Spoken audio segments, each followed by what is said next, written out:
भाई और बहनों, परमात्मा के सत्संग सुनने के बाद, हर प्रकार से गुरुदेव भगवान से परिचित होने के बाद कि भैया स्वयं पूर्ण ब्रह्म परमात्मा कबीर देव सारी सृष्टि का रचयिता आज धरती पे प्रकट है सतगुरु रूप में। और इस बार यदि हम इस काल के लोक से बाहर निकल गए तो निकल गए, अन्यथा यह परमात्मा फिर युगों युगों नहीं संभालेगा, युगों युगों और ज्यादा नाराज हो जाएगा कि नालायक, पहली बात तो तूने सतलोक में इतनी बड़ी तूने गलती करी, तू पतिव्रता पद से नीचे गिर गया, अपने भाई के ऊपर तूने आस्था बना ली, फिर भी मैंने तेरे ऊपर दया करी, रहम किया, मैं तुझे लेने आया और फिर भी तू नहीं माना मेरी बात, मर्यादा तोड़ दी, ज्ञान को गुरु को हल्के में ले लिया। फिर गुरु उस आत्मा से जो आत्माएं कलयुग की पिछली पीढ़ी में गुरु के रहते सहते पार नहीं हो पाते, क्योंकि गुरु के सतलोक जाने के बाद तो पार होने का चांस है ही नहीं। ये मौका, ये गोल्डन चांस इसीलिए कहा गुरुदेव ने कि ये वर्तमान में मौका है तुम्हारे पास में, बिल्ली के भाग का छिक्का टूट गया तुम्हारे का, बाद में तो मौका है ही नहीं। और इस मौके को जो चूक गया, जो चूक काल वर्तमान में आश्रम वालों से प्रतिदिन करवा रहा है, फिर गुरु युगो युगो नहीं संभालेगा। और एक कथा के माध्यम से गुरुदेव ने हमें चेताया, जगाया। सत्संग किस लिए करते हैं गुरुदेव? मनोरंजन के लिए नहीं, इस आत्मा को जगाने के लिए, जो काल की जो है वो जर लगी हुई है, आत्मा को जगाने के लिए कि बच्चों ये तुम्हारा अंतिम शरीर है, ये अंतिम मनुष्य जन्म है। अगर तुम गुरु को परमात्मा मान के, ज्ञान को आधार बना के और आजीवन मर्यादा में रहकर अगर इसी प्रकार संघर्ष करते हुए भक्ति को सफल कर गए तो सबका नहीं, ये गंदी राजनीति करने वाले, परशुराम जयंती में जाने वाले, नेताओं की रैलियों में जाने वाले, स्टेडियम बनाने वाले, अयोध्या में भंडारा लगाने वाले, मुसलमानों का विरोध करने वाले, अरे हम एक परमात्मा के बच्चे हैं, कोई हिंदू मुस्लिम नहीं है, फिर भी तुम बजरंग दल वालों का लेके पक्ष और बांग्लादेश के मुसलमानों के खिलाफ रैली में शामिल हो रहे हो, ये पार होने के लक्षण है क्या? तो गुरुदेव ने कहा कि बच्चों इस जन्म को अंतिम जन्म बना लो। और किस प्रकार से, एक कथा के माध्यम से गुरुदेव ने हमें क्या बताया। कुछ व्यक्ति थे, वो सत्संग में जा रहे थे, रास्ते में गवाला था, गाय चरा रहा था, उसने कहा भैया धूप ज्यादा, 2 मिनट आ जाओ फिर चले जाना। वो बैठ गए। कहा कि कहां जा रहे हो? बोले सत्संग सुनने जा रहे हैं हमारे गुरुदेव का। तो बोला भैया देख मैं तो जा नहीं सकता, मेरे पास में तो बहुत सारी गाय भैंसे हैं, आप एक मेरी छोटी सी अर्जी है गुरुदेव से लगा देना। क्या? गुरुदेव से ये पूछना कि ऐसे ऐसे हमें रास्ते में वो गवाला मिला था और उसने ये जानना चाहा है कि मेरा मोक्ष कब होगा, मुझे और कितने जन्म लेने पड़ेंगे, मनुष्य जन्म लेने पड़ेंगे, बस ये पूछ के आ जाना। उन्होंने कहा भैया ठीक है, कोई बड़ी बात नहीं है। चले गए सत्संग में, सत्संग सुना। आते समय उनको याद आया उस गवाले की जो प्रार्थना है वो रखी गई। गुरुदेव ने जवाब दे दिया और जवाब लेकर वो वापस आ गए, उस गवाले को बताया। जब गवाले को ये बात बताई तो खुशी से झूमने लगा, नाचने लगा। आगे की बातें पहले गुरुदेव के मुख कमल से सुनिए, फिर करेंगे इसका क्या पड़ेगा आपको। कहते हैं एक बार एक साधक साधना कर रहा था पीपल के पेड़ के नीचे, और कुछ बहनें और भाई जो है भक्त जा रहे थे, कह रहे थे एक बहुत पहुंचे हुए संत है और भूत भविष्य की बता देते हैं, उनके पास जाते हैं सत्संग सुनने के लिए। तो उस साधक ने कहा कि भाइयों एक कृपा करियो, बहन भाइयों मेरी, उस महाराज जी से मेरे बारे में ये पूछ के आना कि मेरी मुक्ति कितने जन्म कितने जन्म में पाछा हो जाएगी, कितने जन्म लगेंगे मेरी मुक्ति को।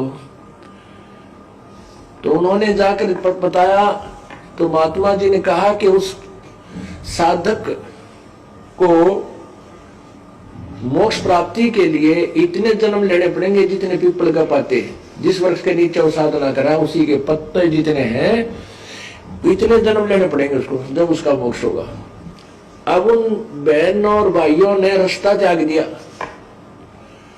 हम वहां से जाएंगे उस रास्ते से जहां पर वो साधक साधना कर रहा है, और उसको हम ये बताएंगे कि तू तेरा मोक्ष इस पीपल के पत्तों जितने जन्म ले लेगा जब होगा, कहीं उसका हार्ट अटैक ना हो जाए। इसलिए वह दूसरा साइड बदलकर दूर सी का 1 एकड़ दूरी का जान लग गए। तो साधक ने आवाज लगाई कि भगत जियो, ए बहनों सुनियो, अरे मेरी प्रश्न का उत्तर लाए क्या तुम, एक बार इधर तो आओ। तो उन्होंने सोची भाई चल, हमने सोचा कि ध्यान देगा, साधना में बैठा है, पर उसका जो नजर नहीं उठी वहां होंगे और बताओगे। वो चले गए उसके पास, उन्होंने कहा कि महात्मा जी ने कुछ बताया मेरे बारे में। तो वो कहने लगे भक्त और भगतमती के भगत जी के बताओ, हमने तो डर लग गया बताती आना। वो कहने लगा बहनों भाइयों बताओ, अवश्य बताओ, बता दो जो भी है, कोई मुझे कोई डर नहीं है, कितना समय लगे मेहनत यू काम करना है। तो उन्होंने कहा कि महाराज जी ने ये बताया है कि भाई जितने इस पीपल का पत्ते है ना, ये पीपल का जितने पत्ते हैं जिसके नीचे तो साधना कर रहा है, इतने जन्म लेने पड़ेंगे फिर तेरा मोक्ष होगा। तो वो तो डांस करने लग गया, भंगड़ा पा दिया, खुशी मनाई। क्या कह रहे हैं गुरुदेव भगवान? भाई और बहनों, सत्संग की गहराई को समझना। ये सत्संग हमारे दिलो दिमाग पे चोट करने चाहिए कि आप और हमारे ऊपर कितनी बड़ी रजा हुई है, कितनी बड़ी मेहर हुई है। क्या कहा उन लोगों ने कि आप जिस इस पीपल के पेड़ के नीचे बैठ के जो साधना कर रहे हो ना, दास गलती से उसको गवाला बोल गया, क्योंकि एक सत्संग में गुरुदेव भगवान ने उसको जो कि गवाला भी कहा है। क्योंकि भाई और बहनों, ना जाने कितने युग बीत गए, कितनी घटनाएं घटित हो जाती हैं। किसी जन्म में वो रागीर होता है, किसी जन्म में वो गवाला होता है, किसी जन्म में वो तपस्या कर रहा होता है, तो उसी अनुसार फिर परमात्मा बोलते हैं। तो उन लोगों ने कहा कि जिस पेड़ के नीचे बैठ के तू भक्ति कर रहा ना, पीपल के पेड़ के जितने इसके पत्ते हैं, तुझे इतने जन्म और लेने पड़ेंगे, तब तेरा मोक्ष होगा। अब भाई और बहनों विचार करो, मोक्ष कौन सी योनि में होगा? मनुष्य योनि में, मनुष्य शरीर में, स्त्री या पुरुष का। और पीपल के पेड़ के कितने पत्ते? लाखों। और मोक्ष होगा जो मतलब कि मनुष्य शरीर में। और एक मनुष्य शरीर मिलता है 84 लाख योनियों भोगने के बाद। तो लाखों पीपल के पत्ते, लाखों बार वो 84 लाख योनियों भोगेगा, लाखों बार उसको मनुष्य जन्म मिलेंगे, फिर किसी मनुष्य जन्म में उसका मोक्ष होगा। और ये बात सुनकर, जिस बात को सुनाने से वो सत्संग भी जो मतलब कि डर रहे थे कि कहीं हमारे को मारना पीटना शुरू ना कर दे, दुखी ना हो जाए, भक्ति ना छोड़ दे, निराश ना हो जाए, इतने जन्म लूंगा, छोड़ क्या रखा भक्ति में। तो गुरुदेव ने बताया, ये बात सुनकर वो डरा नहीं, घबराया नहीं, वो तो डांस करने लग गया, खुशी में नाचने लग गया वो। और वो लोग बड़े आश्चर्य में पड़ गए, बोले भैया ये कोई जो मतलब की नाचने वाली बात थोड़ी है, तू डांस कर रहा है तो बड़े मतलब दुख की बात है, तेरे को कितने जानवरों के जीवन भोगने पड़ेंगे, कितना लंबा जीवन। उसने क्या कहा? आप और हम भाई बहनों को यही बात समझाने के लिए गुरुदेव ने ये कथा सुनाई है। उसने कहा कि भाई और बहनों, मैं नाच इसलिए रहा हूं, मैं खुशी इसलिए मना रहा हूं। आज से पहले तो मुझे यही नहीं पता था कि मेरा मोक्ष कितने जन्मों के बाद होगा। अरे कम से कम उस महापुरुष ने वो एंड तो बता दिया, वो अंत समय तो बता दिया। आज से पहले तो कोई लिमिट ही नहीं थी कि मैं और कितने जन्म लूंगा, कब मोक्ष होगा। इस पीपल के पेड़ के 1 लाख पत्ते होंगे, 2 लाख पत्ते होंगे, ये काउंटिंग में तो है, संख्या में तो है। उसके बाद तो मेरा मोक्ष होगा, कंफर्म हो गया, महापुरुष ने बोल दिया, इसलिए मैं खुशी से नाच रहा हूं। और गुरुदेव भगवान हमें बार बार कह रहे हैं कि बच्चों, तुम्हें परमात्मा मिल गया, भगवान मिल गया, आजीवन मर्यादा में रह के भक्ति पे लगे रहना। ये मनुष्य जन्म तुम्हारा उस पीपल के पेड़ का लास्ट पत्ता है, लास्ट पत्ता आप और हमारा। किनका? जो पूर्णतया मर्यादा में रह के गुरु को परमात्मा मान के जो भक्ति पर दृढ़ रहेगा, संघर्ष करेगा। गुरु की बदनामी करवाने वालों के तो लाखों जन्म होंगे, ये गंदी राजनीति करने वालों के तो लाखों जन्म होंगे। लेकिन गुरुदेव कह रहे हैं कि बच्चों, वो तो इसलिए नाच रहा था कि लाखों जन्म बाद उसको मोक्ष मिलेगा। और बच्चों, तुम्हारा तो ये लास्ट पीपल का पत्ता है, ये शरीर। अगर तुम अपनी कमजोरी से बढ़ाना चाहो तो बात अलग है। तो आप और हम तो भाई और बहनों बिल्कुल पीक टाइम पे आ गए, फाइनल। ब्रह्मा विष्णु महेश का भी नंबर नहीं, हम वो पदवियां भोग चुके, वो पद भोग चुके। 88,000 ऋषियों का भी समय नहीं आया, हम वो 88,000 ऋषियों के पद भोग चुके, देवता हम बन चुके, राजा महाराजा हम बन चुके। जिस प्रोसीजर से उन ब्रह्मा विष्णु महेश को अभी पार होना बाकी है, हम सारी प्रोसीजर पार करके आज अंतिम स्टेज पे आ गए, लास्ट। तो आप और हमें कितनी खुशी होनी चाहिए इस बात की। जब वो लाखों जन्मों बाद मोक्ष होगा, इस बात को सुन के भी नाच रहा था, खुशी से झूम रहा था, तो आप और हमने कितनी खुशी होनी चाहिए। आप और हम सत्सेवक भाई बहनों से बढ़कर दुनिया में कोई खुश नसीब नहीं है, जिन्होंने ज्ञान को समझ लिया, गुरु को समझ लिया। और गुरु हमें हर प्रकार के विषय विकारों से, बुराइयों से देखो कैसे दूर कर रहा है। कामी क्रोधी लालची इनसे भक्ति ना होए, भक्ति करे कोई शूरमा जात वर्ण कुल खोई। भग भोग्या भग उपजय, भग से बचा न कोई, जो कोई भग से बचे भगत कावे सोई। आग पराई अपनी हाथ दिए जल जाए, नारी पराई अपनी भोगे सब कुछ जाए। सबसे बड़ा रोग, सबसे बड़ा विकार जिसके चलते काल को 21 ब्रह्मांड समेत यहां निकाला गया। और गुरुदेव युवा अवस्था में आप और हमारा वो रोग समाप्त कर रहे हैं। जिस विषय विकार से, काम वासना से ब्रह्मा विष्णु महेश विश्वामित्र मार्कंडे और दुर्वासा और वशिष्ठ जैसे नहीं बच पा रहे, गुरुदेव आप और हमें उन विकारों से निकाल रहे हैं। ये ऐसे ही नहीं हो रहा। आप और हम सत्सेवक भाई बहन जो इन विषय विकारों से दूर होते जा रहे हैं ना, तो सोचो गुरुजी की कितनी बड़ी मेहर आप और हमारे ऊपर है। गुरुजी का कितना बड़ा आशीर्वाद हमारे ऊपर निरंतर वर्षा की तरह बरस रहा है। गुरुजी हमसे कितने प्रसन्न हैं। जो लोग ये कहते हैं तुम गुरुद्रोही हो, तुम्हारी मर्यादा खंडित है, तुम कीड़े बनोगे, वो बनोगे, वो कर रहे कीड़े की योनि में जाने वाले काम। बूढ़े बूढ़े हो गए, अभी भी उनसे स्त्री मिलन नहीं छूट रहा, स्त्री भोग नहीं छूट रहा। आप और हमारे से परमात्मा युवा अवस्था में उस रोग से दूर कर रहे हैं। तो सोचो गुरुजी का छप्पर फाड़ आशीर्वाद किसके ऊपर है। क्या इस विषय विकारों के लोक में जहां ब्रह्मा विष्णु महेश नहीं बच पाए, क्या आप और हम इस गंदे लोक में उन विकारों से दूर हो सकते हैं? सोच भी नहीं सकते। और गुरु यदि हमें दूर कर रहा है तो सोचो गुरु की बिना विशेष इच्छा के, विशेष आशीर्वाद के, गुरु के मेहर के ये काम कभी हो सकता है क्या? गुरु ने रक्षा कवच बना रखा आप और हमारे चारों तरफ, रक्षा कवच। तब जाकर काल का दाव नहीं लग पा रहा इन विषय विकारों के लोक में जहां आग लगी हुई है। आदमी 1 मिनट में 3 बार विषय विकारों के बारे में सोचता है, जो भक्तिहीन प्राणी है। 1 मिनट में 3 बार सोचता है। गंदे गंदे विचार आते किसी लड़की के बारे में, किसी लड़के के बारे में, 1 मिनट में 3 बार। आप और हमारे तो पूरे दिन में मुश्किल से 1 या 2 बार आते होंगे, बड़ी मुश्किल से, कुछ एक क्षण के लिए। और वो भी परमात्मा धीरे धीरे समाप्त कर देगा। तो किसके आशीर्वाद से? क्या गुरु हमारे से दूर है? क्या गुरु हमसे नाराज है? क्या वास्तव में हम गुरुद्रोही हैं? इन विषय विकारों से, इन बुराइयों से दूर नहीं हो सकता गुरुद्रोही। आप और हम तो गुरु की विशेष प्यारी आत्मा, गुरुमुखी आत्माएं हैं। तत्व भेद एक न्यारा रे साधो वाई, तत्व भेद एक न्यारा, समझेगा कोई गुरुमुख प्यारा। आप और हमें परमात्मा ने देवताओं से ऊपर बना दिया। मानुष से देवता की और करत न लाई बार। हम पशुआ जन जीव थे, सतगुरु जात भिरंग, और मुर्दे से जिंदा किया, पलट न लाई देर। हम मुर्दों को परमेश्वर ने जिंदा कर दिया। अपनी शत भक्ति से हमारा अंदर का मेटेरियल चेंज कर दिया। गुरुदेव ने हमारा सॉफ्टवेयर चेंज कर दिया।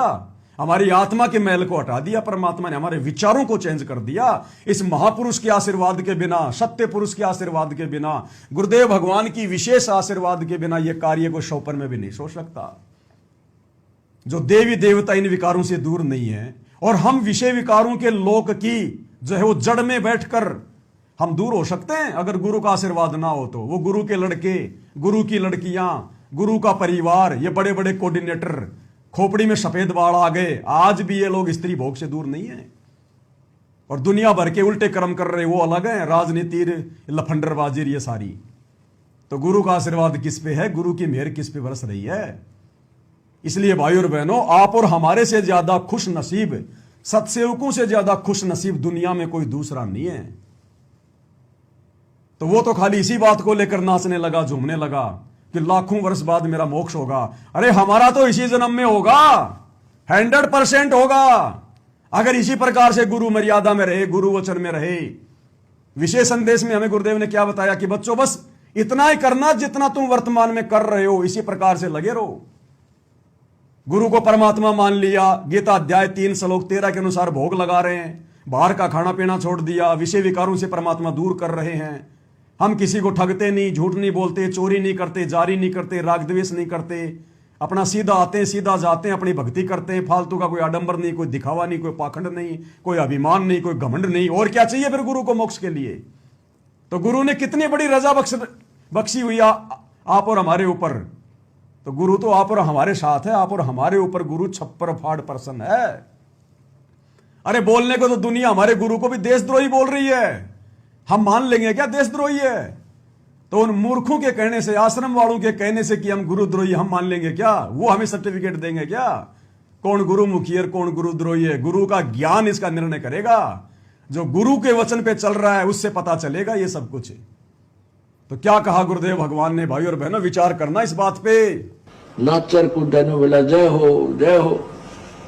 वो बोली रतन तर होना चाहिए, तो बेबर बोली रतन तर होना चाहिए था, तो आज खुशी मना रहा है। तो कहने लगा बहनों तुमने ना मेरा भाइयों, इस झंझट का अंत तो आवेगा, कम से कम इतने पाछा आ जाएगा। अब इसका नो तो हो गया कि इसका एंड होगा। इतने दिन ना मेरा समझ इसका एंड भी होगा ना होगा, मैं उडले ढूंढ था।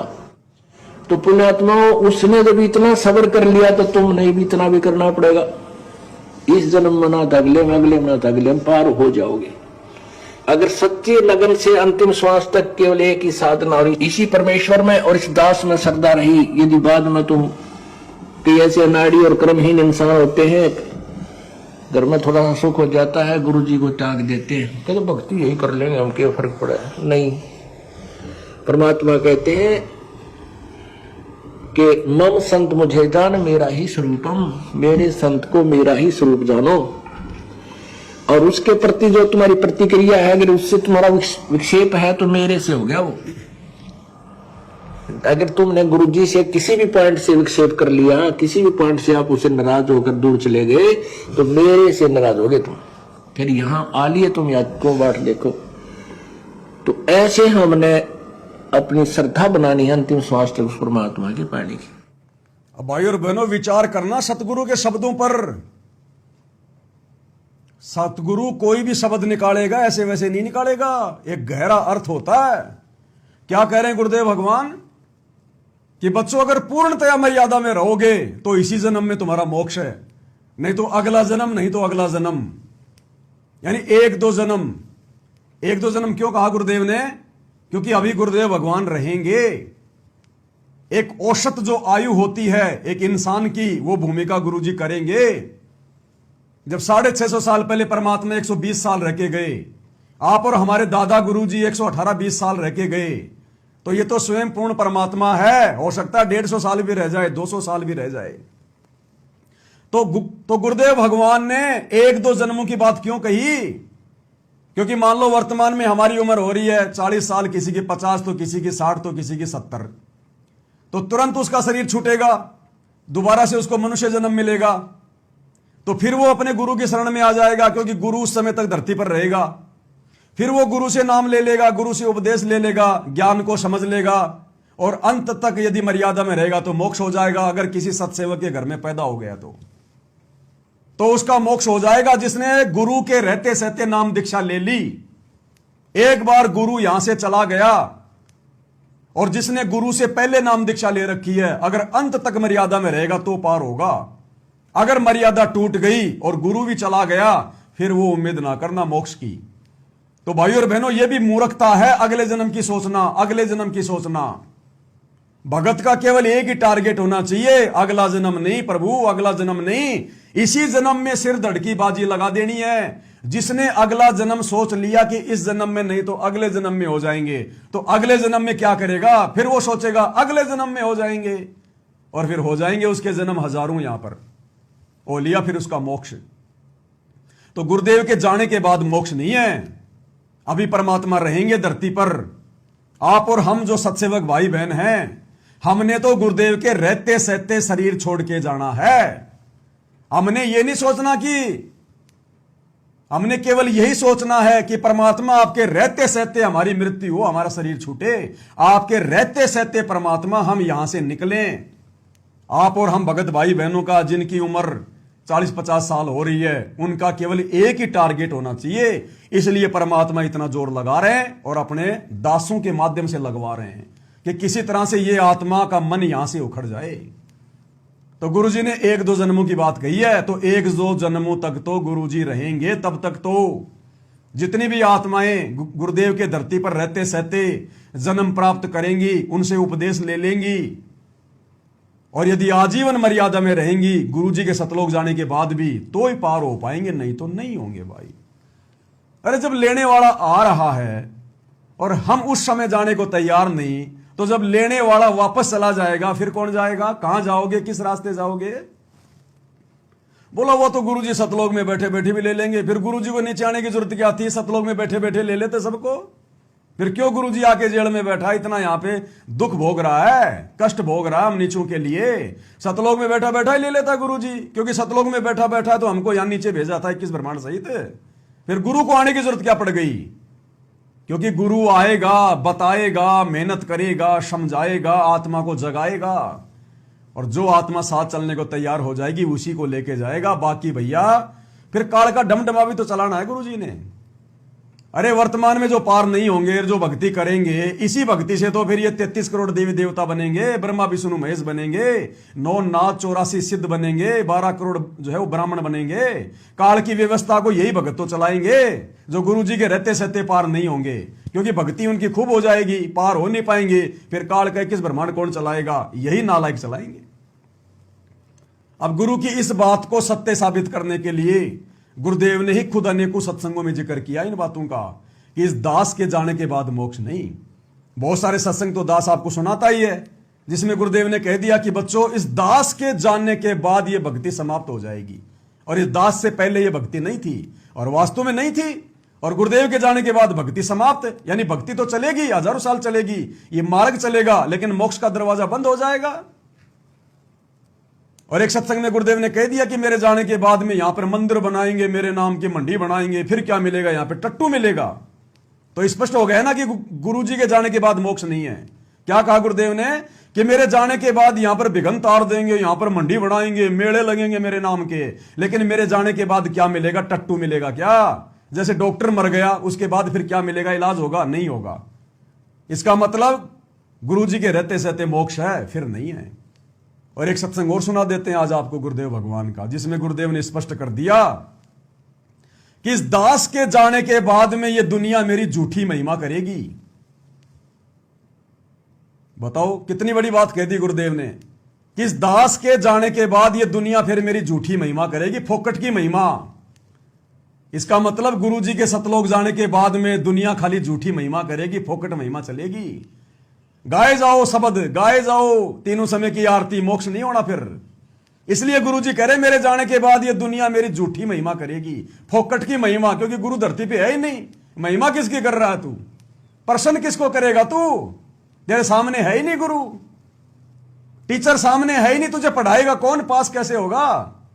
तो गुरुदेव के सत्संग को ध्यान से सुनना भाई और बहनों, एक एक शब्द को। दास के जाने के बाद दुनिया याद करा करेगी और इतिहास बनाए जाएंगे, लेकिन उसमें लाभ क्या होगा? सुख की महिमा करने का। दास के जाने के बाद दुनिया याद करा करेगी और इतिहास बनाए जाएंगे, लेकिन उसमें लाभ क्या होगा? सुख की महिमा करने का। अब मौका है, आओ दास के पास, उपदेश लो दास को। परमात्मा ने आपके लिए भेज रखा हुआ जड़ी दे रखी है, ये सदा नहीं रहा करती, ये सदा नहीं रहा करते, ये सदा ये सतमार्ग नहीं चला करती। तो क्या कह रहे हैं गुरुदेव कि दास के जाने के बाद दास के जाने के बाद दुनिया याद करेगी, इतिहास बनाए जाएंगे कि ऐसे ऐसे महापुरुष आए थे, सतगुरु रामपाल जी इतना संघर्ष किया, उस जेल में रहे, उस जेल में रहे, ये किया वो किया। और गुरुदेव कह रहे हैं कि फिर बाद में सुख की महिमा करने से क्या फायदा? सुन लिया गुरुदेव के मुख से, एक बार फिर से सुन लो भाई और बहनों। अगर समझ में नहीं आई ये बात तो एक बार फिर से आपको सुना देते हैं गुरुदेव भगवान क्या कह रहे हैं कि बाद में सुख की महिमा करने से क्या फायदा। स्पष्ट कर दिया गुरुदेव ने कि मेरे जाने के बाद तो सुख की महिमा होगी, मोक्ष नहीं मिलेगा। क्या कह रहे हैं परमात्मा? दास के जाने के बाद दुनिया याद करा करेगी और इतिहास बनाए जाएंगे, लेकिन उसमें लाभ क्या होगा? सुख की महिमा करने का। दास के जाने के बाद दुनिया याद करा करेगी और इतिहास बनाए जाएंगे, लेकिन उसमें लाभ क्या होगा? सुख की महिमा करने का। अब मौका है, लेकिन उस समय फायदा क्या होगा सुख की महिमा करने का? जब गुरु यहां से चला जाएगा। इसका मतलब गुरु के जाने के बाद केवल सुख की महिमा चलेगी, मोक्ष नहीं होगा। अगर हजारों साल मोक्ष होना होता तो गुरु ये नहीं कहता कि मेरे जाने के बाद तो खाली मेरी सूखी महिमा होगी। सूखी महिमा क्यों होगी भाई? जब मोक्ष होगा तो फिर गीली महिमा होगी ना। तो संकेत समझ जाना भाई और बहनों गुरु का कि मौका है। अरे ड्राइवर सीट पे बैठा है, बस तैयार है और हम लोग नखरे कर रहे हैं, और ड्राइवर लेके बस चला गया, पीछे से तुम बैठे रहो वहां पे स्टैंड पे, मंजिल प्राप्त करोगे? तो सत्सेवक भाई बहनों, ये बातें आश्रम वाले नहीं समझेंगे। वो लोग वीडियो भी देख रहे हैं, वीडियो भी देखते हैं, लेकिन उनके मन में राग द्वेष भरा हुआ है। इसलिए वो लोग ये बातें अपने हृदय में नहीं समा पाएंगे, इन वचनों पे नहीं चल पाएंगे। उनके अंदर भक्ति का वो प्रेशर नहीं है जो गुरुदेव ने आप और हमारे अंदर बना रखा है, क्योंकि उनकी मर्यादा टूटी हुई है, उनके मटके में छेद है, वो कितने पानी डाल लो नीचे से निकलता रहेगा। आप और हमारे लिए गुरुदेव भगवान ये सारा यत्न और प्रयत्न करवा रहे हैं, ताकि हम सत्सेवकों की आत्मा जो धीरे धीरे ऊपर बढ़ रही है, एकदम से इस काललोक से बिल्कुल अपनी मोह माया, अपनी ममता समाप्त कर ले। रया क्यों मोह ममता में सोए, जगत में जीवन है दिन दोय। रया क्यों मोह ममता में सोए, हम रोज गाते हैं ना जाने कब तेरे प्राण निकल जाएं इस मन सैलानी के। तो परमात्मा कहते हैं क्यों मोह ममता में पड़ा हुआ है? रया क्यों मोह ममता में सोए, जगत में जीवन है दिन दोय। तो भाई और बहनों, हमने पूरी मोह ममता, पूरा लगन, पूरा समर्पण अपने गुरुदेव के चरणों में लगा देना है। आज एक बहन का फोन आया मेरे पास में उत्तर प्रदेश से कि भगत जी, मेरे पति ने पहले संकल्प लिया था लेकिन उसने भक्ति छोड़ दी, शराब भी पीता है, मेरे मायके वालों ने भी नाम ले रखा है, मेरी भतीजियों की शादी है, वो मुझे बुलवा रहे हैं, मैं जाऊं कि नहीं जाऊं? तो दास ने कहा कि बहन जी देखो, दास की सेवा है आप लोगों को बताना समझाना, और बहन जी पता आपको भी है कि शादी में जाना है कि नहीं जाना है। शादी में चली जाओगी तो मर्यादा नहीं टूटेगी, ऐसी कोई बात नहीं है, लेकिन गुरु के दिल में जगह नहीं बना पाओगी कि साध संगति से जुड़कर दाना दाना तुम्हें जो है वो गिना दिया गया कि गुरु कैसे दुखी होगा, गुरु कैसे प्रसन्न होगा। क्या करोगी वहां पे उन अनुपदेशियों के जाकर? उनका तो पानी भी नहीं पीना, अन्न का दाना भी नहीं खाना, 3 लोग का भार चढ़ेगा। ये छूट गुरुदेव उसी समय तक देता है जब तक भगत को ज्ञान नहीं होता। अब साथ संगति से जुड़कर इतने वीडियो देखकर तुम ये नहीं कह सकते कि हमें ज्ञान नहीं है। क्या करोगे वहां जाकर जब तुम वहां कुछ खाना नहीं, कुछ पीना नहीं, कोई लेना नहीं, कोई देना नहीं? तो बंदर बन के क्या करोगे?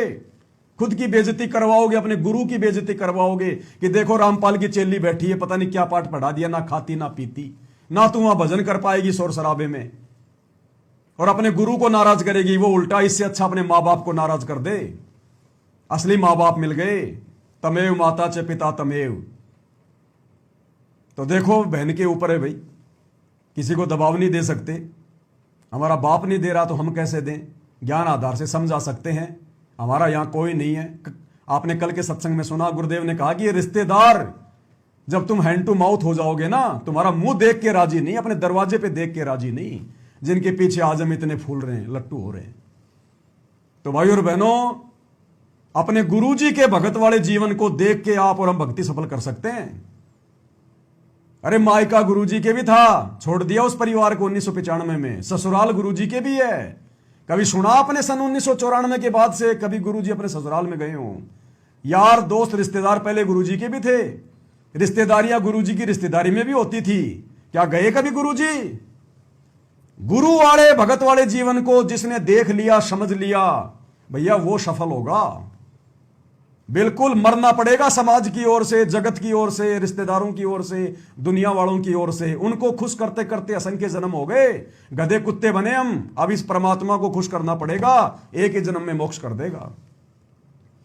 तो भाई और बहनों, बिल्कुल खोल के बता दिया गुरुदेव ने कि इस दास के जाने के बाद में यहां पर भिगमता रहेंगे, मंडी बनाएंगे, मेले लगेंगे, मेरे नाम के इतिहास लिखे जाएंगे। उस समय फिर वो सुखी महिमा करने का क्या फायदा? इसका मतलब गुरु के जाने के बाद मोक्ष नहीं है, खाली सुखी महिमा करते रहो तुम। जैसे आज ब्रह्मा विष्णु महेश की सुखी महिमा हो रही है, श्री रामचंद्र के जाने के बाद उसकी सुखी महिमा हो रही है, श्री कृष्ण जी के जाने के बाद आज उसके मंदिर बना के सुखी महिमा हो रही है। क्या कहा गुरुदेव ने? जब तक वो महापुरुष शरीर में थे तब तक तो लाभ उठाया जा सकता था। आज उनके जाने के बाद उनके मंदिर बना के, मूर्तियां बना के क्या मोक्ष प्राप्त कर लेंगे? ठीक इसी प्रकार जब तक सतगुरु रामपाल जी भगवान ये महापुरुष धरती पर है, यदि हम मर्यादा में रह के भक्ति कर लेंगे तो पार हो जाएंगे। इनके जाने के बाद जैसे रामकृष्ण के अनुयायी को कुछ नहीं मिला, वैसे हमें कुछ नहीं मिलेगा। समझदार को संकेत ही काफी है। तो भाई और बहनों, जी जान लगा दो, एडी से चोटी तक का जोर लगा दो मर्यादा निभाने में। भाई चाहे घर छूटो, चाहे जग रूठो, चाहे रूठो ये संसारा हो, कौन सुने मेरी काल नगर में जब गुरु रूठ गया मेरा हो। 99% तो हमने संघर्ष करना है, और जब बात बिल्कुल ऊपर निकल जाए फिर भैया मीरा कितना गुरु का नाम लेके आगे गुरु संभालेगा, लेकिन रहना पड़ेगा मर्यादा में। फिर देखना परमात्मा क्या नहीं करेगा। बाकी छोटी छोटी बातों पे घर छोड़ के भागना, रोना पीटना करना, ये गुरु को भी पसंद नहीं है। गुरु खुद हिसार जेल में बैठ के 12 साल से संघर्ष कर रहा, रो पीट नहीं रहा। तुम भक्तों से गुरु शिकायत कर रहा है क्या?